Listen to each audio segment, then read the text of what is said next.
All right, folks, we're going to take a look at the Dow Jones because that's in the news all the time. We want to see what the swings are doing. From the low we made back here in November, this was an 8-day low, so it has to be considered as a pretty important low. We just made a 78% retracement yesterday. Actually, it's tonight, last night, I should say, because this is still the 5th.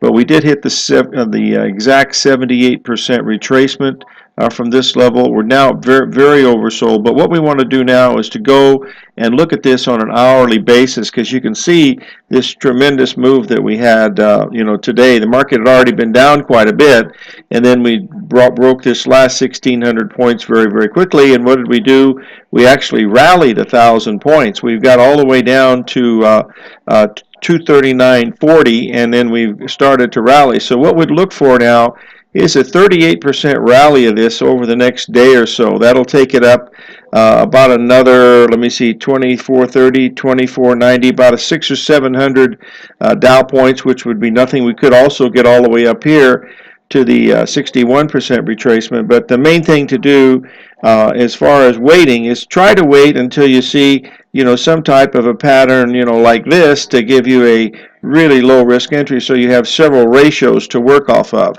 That's the main thing. The one thing we want to keep an eye on here is the fact that we started to fill these gaps that we talked about before.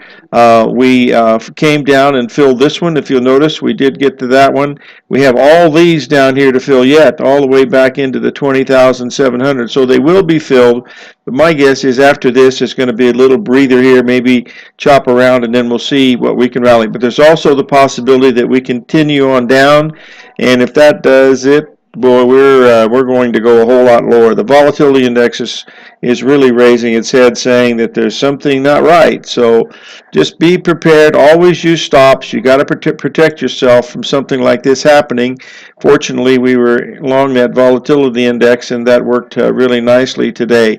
The only signal that we had from a short side, of course, was this IWM. That was the only one that was really, really nice. This was here just last week. We talked about it in the newsletter. This was the only index that was showing, multiple patterns coming in here that were really clear. The others were just, basically vertical in the Dow and the composite and even New York Stock Exchange Index. But the Russell was certainly telling us that it wanted to roll over. That's 2 weeks ago that it made its high. So we'll keep you informed here. So live every day in an attitude of gratitude, and may God bless.